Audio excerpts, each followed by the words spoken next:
Assalamualaikum warahmatullahi wabarakatuh. Halo sahabat tani muda Indonesia, perkenalkan saya Diva Epi Rizky Ramadhani, program studi penyuluhan pertanian berkelanjutan Politeknik Pembangunan Pertanian Malang. Di sini saya akan menjelaskan tentang sistem pertanian terpadu. Tentunya di sini saya tidak sendirian, saya bersama dengan Bapak Jasmita selaku pengelola dan pemilik lahan pertanian terpadu ini. Baik, sebelumnya bisa dijelaskan dulu Pak sejarah berdirinya lahan pertanian terpadu ini. Jelaskan, ini mulainya saya nggarap lahan ini 2018. Jadi awal yang garap ini saya partneran sama teman saya yang saya jelaskan tadi, beliaunya kembali ke kampung halamannya. Jadi yang awalnya buka lahan ini dulu, terus baru lahan sebelah itu secara singkatnya seperti itu. Dulunya saya hanya sebagai marketer aja, marketing aja, jadi jualkan produk sayur organik dengan orang. Sebelum itu 2015 berarti Pak ya mulai dikembangkan. Tapi lahannya ini 2018 baru melakukan sistem pertanian terpadu ini Pak. Iya, terpadu baru 2018. Jadi ada sayur langsung ada kolam itu, terus baru ini nambah kolam. Gitu Pak. Sistem pertanian berkelanjutan jenis apa yang sudah Bapak terapkan selama ini Pak? Maksudnya berkelanjutan? Ada sejenis agroforestry, ada mixed cropping, ada integrated farming. Integrated farming. Yang perpaduan antara tanaman sama peternakan gitu Pak ya? Sama perikanan sih. Oh, perikanan. Perikanan sama kalau market mungkin ternak sih. Oh, gitu. Mengapa Bapak memilih sistem pertanian terpadu ini Pak? Ini alasannya dulu itu biar nggak ada yang kebuang aja. Jadi terbentuk siklus di dalamnya usaha saya, jadi nggak ada yang terbuang sama sekali, Pak. Zero waste ya. Zero waste. Ya, zero waste. Konsepnya pengennya seperti itu. Begitu Pak. Apa yang menjadi faktor pendukung Bapak untuk menciptakan lahan sistem pertanian terpadu ini Pak? Sebenarnya yang menjadi dasar itu ingin ada saya itu berpengaruh ke lingkungan gitu. Ada usaha saya untuk bagaimana lingkungan itu biar tetap lestari. Kalau dibikin model siklus integrated farming, jadi terintegrasi seperti ini, itu bagi saya tidak ada yang terbuang gitu. Jadi lingkungannya juga terjaga. Terus terlebih karena ini organik kan, sayurnya ini organik, terus jadi dia lebih sehat untuk lingkungan juga, kemudian untuk manusia juga sehat. Berarti sebagai bentuk upaya melestarikan lingkungan ya Pak ya? Lingkungan. Dapat dilihat di sini bahwa ini merupakan tanaman atau sayuran yang dibudidayakan secara organik. Ini kan tumpang sari ya Pak? Namanya apa Pak? Tumpang sari. Jadi bisa satu lahan ini, tumpang sari kan satu lahan banyak jenis, atau bisa satu ini kalau teman-teman nyebutnya ekstrim kan, tumpang sarinya ekstrim, jadi satu bulut itu banyak jenis. Kalau teman-teman kan paling satu lahan ini banyak jenis, ini satu bulut banyak jenis. Ini ada 3 jenis. Jadi yang ini brambang daun. Ya. Terus ini selada hijau, kemudian ini yang baru tumbuh ini red radish atau lobak merah ini. Berarti dalam satu ini ada 3 jenis tanaman gitu Pak ya? Terus dasarnya ini enggak sembarang nanam, 3 jenis enggak sembarang nanam. Jadi ada sayur yang sifatnya itu repelan, jadi dia itu menolak hama lain. Misalkan ini selada ini nggak ada hamanya, paling hamanya ada tapi kayak sejenis keong, bucet gitu. Oh iya. Terus kalau ini kutu daun. Nah, kutu daun nggak mau di selada. Ini juga sama, ini mengeluarkan bau kan. Okay. Jadi kutu daun nggak begitu suka. Akhirnya saya dekatkan sama ini. Kutu daun juga nggak suka sama ini karena ini tanaman bergetah. Jadi yang di sini ada kutu daun tapi populasinya nggak sampai meledak. Jadi lebih mudah untuk mengendali apa. Berarti saling mengendalikan gitu Pak ya?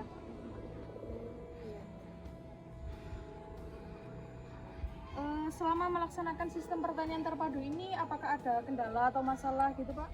Kendalanya sih kendalanya sih ada sih. Misalkan kayak saya mau piara ayam di sini sama kelinci misalnya.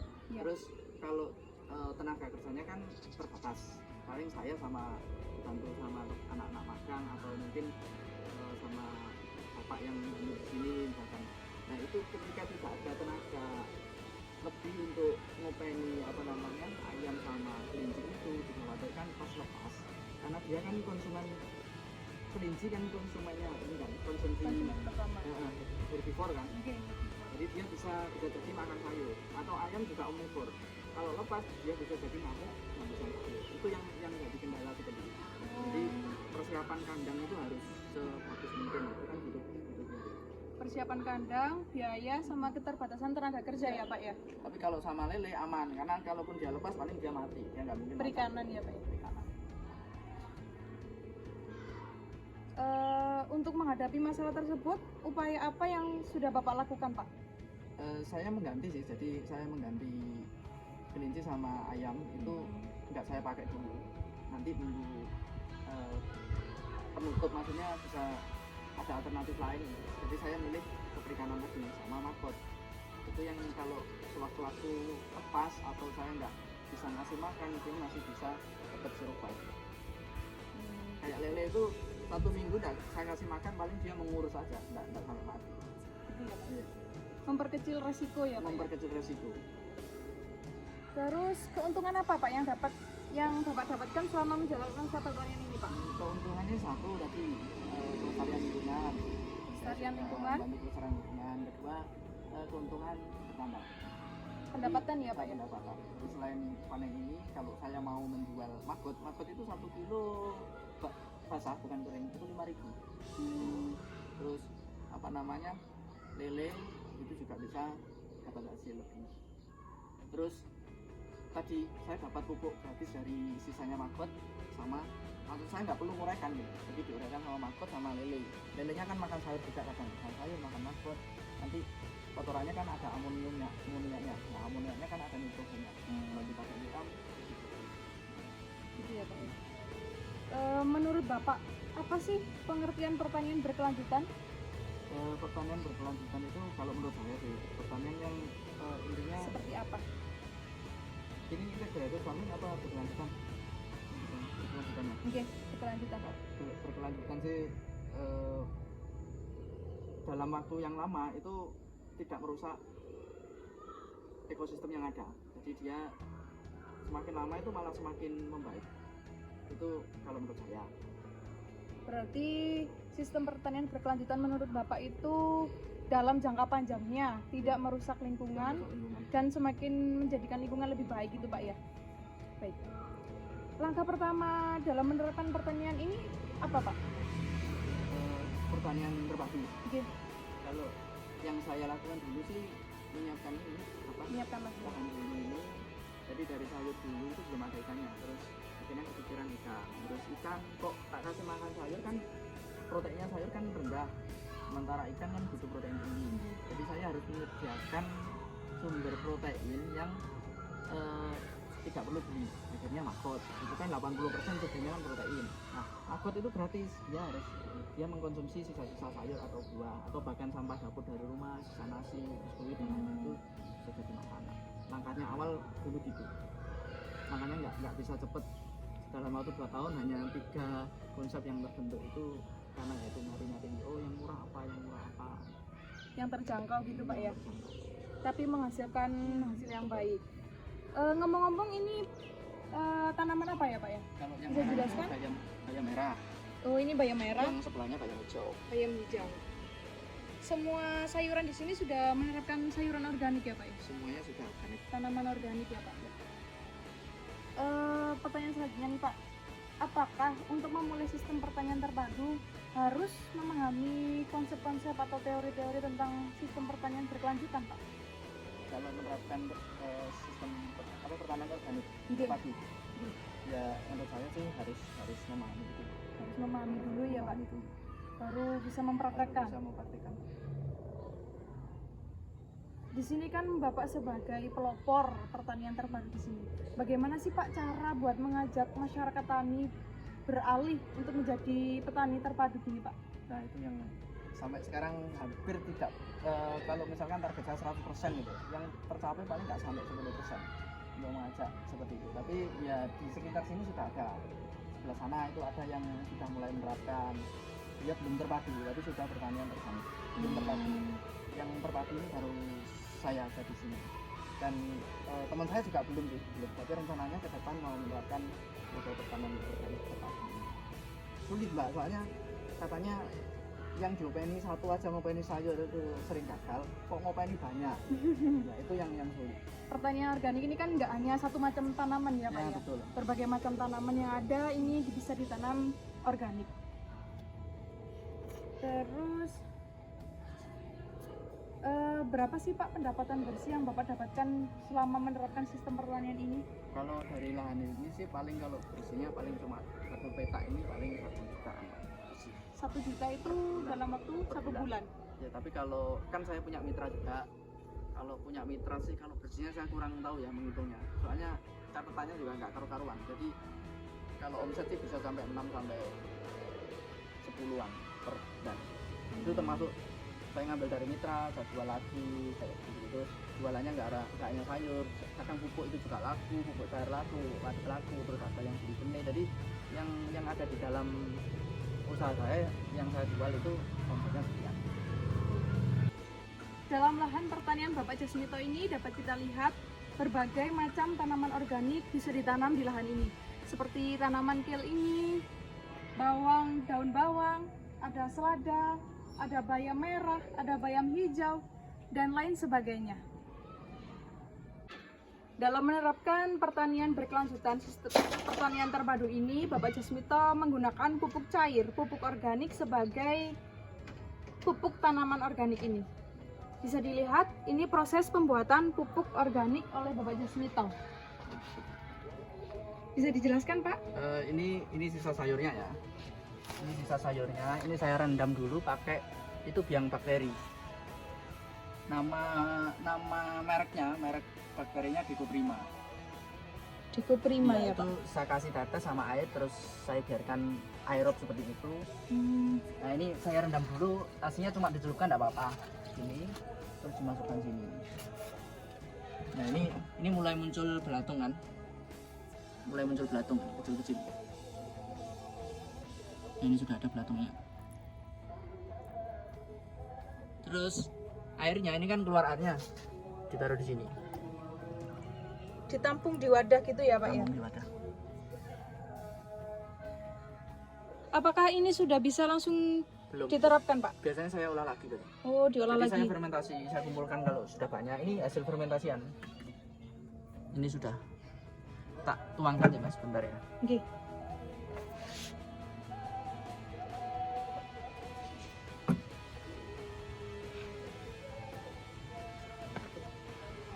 Ini kalau sudah banyak saya bawa pulang ke rumah sana, tak fermentasi di sana.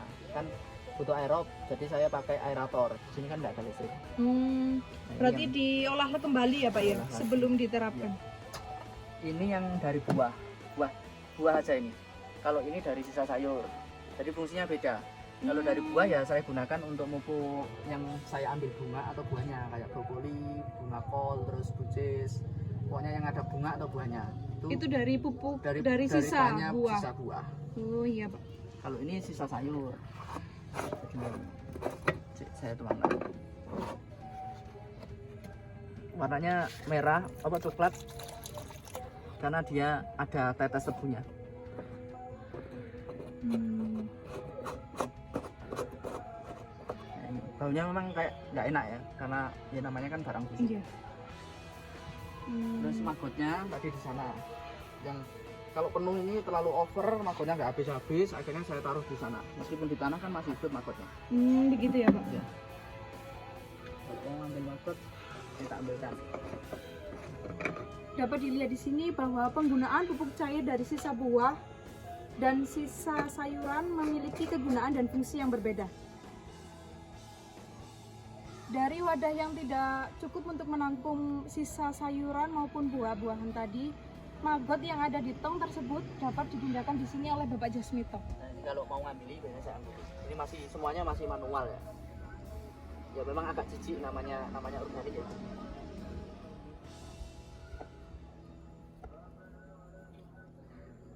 Ini nanti dikasihkan lele. Digunakan untuk pakan lele gitu ya Pak? Kita coba ngasih makan lele. Akan mengasih makan lele dari hasil maggot tadi. Ini lele. Nih kita coba kasih makan ya, pakai maggot.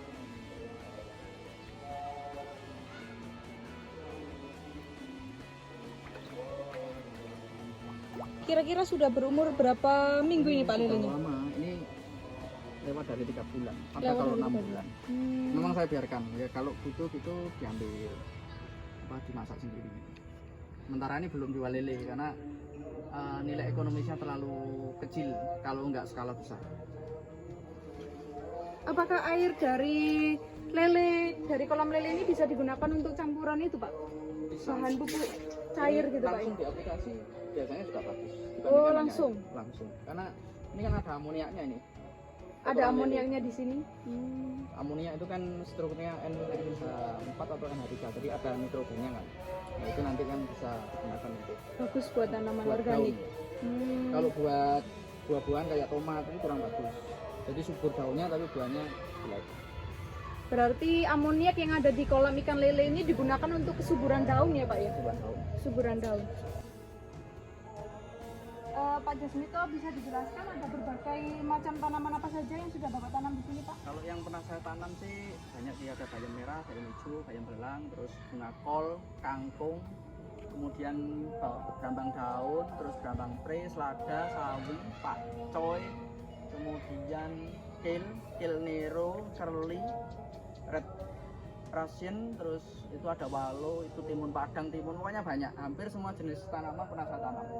Di sini tuh biasanya lebih ke untuk uji coba. Jadi saya mau kerjasama sama mitra itu, saya coba dulu di sini. Misalkan mitranya daerah Kota Malang aja kan biasanya, jadi kan sama, ketinggian tempatnya sama. Jadi saya coba di sini, bisa misalkan Topoli bisa, baru saya lempar ke mitra. Atau untuk teman-teman yang magang, Pak saya mau dicoba nanam ini, oke silahkan. Buat media sebagai uji coba tanaman ya Pak? Uji coba, lebih ke uji coba. Nanti kalau berhasil ya saya jual, kalau gagal oke enggak apa-apa, karena kita memang tujuannya berhasil. Uji coba gitu ya. Banyak sekali tanaman organik yang sudah ditanam oleh Bapak Jasmito ini. Boleh dijelaskan Pak bagaimana proses dari awal hingga bisa memanen tanaman organik ini? Ini biasanya olah tanah dulu ya, jadi lahan itu dicangkul terus dibikin bulutan. Ini lebarnya sekitar 1 meter, terus panjangnya terserah, jadinya lebarnya terserah tergantung kemauan. Kalau ini sekitar 5,5 sampai 6. Ini yang panjang ya, yang ini 3 meteran. Saya bikin lebarnya 1 meter itu dengan alasan kalau sewaktu-waktu pakai mulsa itu biasanya nggak usah motong atau nyambung sekitar 1 meter. Disesuaikan dengan ukuran mulsanya Ukuran ya mulsa. Pak? Cuma karena saya organik biasanya saya nggak pernah pakai mulsa. Terus kedua karena untuk menghemat biaya, nggak pernah pakai mulsa yang pasti gitu. Terus untuk benih tanamannya sendiri bagaimana Kalau Pak? benih sih, kalau kangkung saya masih beli di KUD yang tanpa merek gitu. Karena mungkin nggak ada campuran kayak pengawet tuh untuk anti jamur apa itu mungkin nggak ada karena dia curah kan. Terus biayanya lebih murah, terus dengan kualitas juga hampir sama dengan yang bagus. Atau kalau memang di KUD lagi nggak ada, biasanya saya pakai yang ya macam-macam benih, pokoknya yang sering dipakai petani yang katanya bagus ya saya pakai. Terus kalau sebisa mungkin kalau bisa ya biasanya ada tukang bibitnya sendiri. Gitu Pak. Ya, sementara ini di Arjosari sana, di Gerajakan itu tukang bibitnya. Tapi bukan sayur kangkung, itu bukan sayur-sayur impor. Kalau kita beli benih itu harganya mahal, kita bibit sendiri. Dibibit sendiri lalu dibuat benih ditanam di sini ya Pak ya? Ditanam sesama mitra. Jadi bisa saya beli, kemudian saya jual ke mitra yang mau nyuplai ke saya.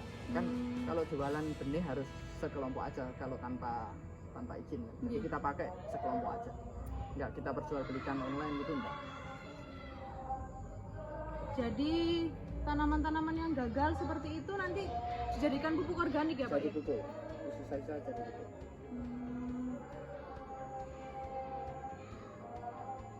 Baik, itu tadi penjelasan dari pertanian berkelanjutan oleh Bapak Jasmito. Terima kasih banyak Pak atas waktunya. Semoga bermanfaat buat kita semua.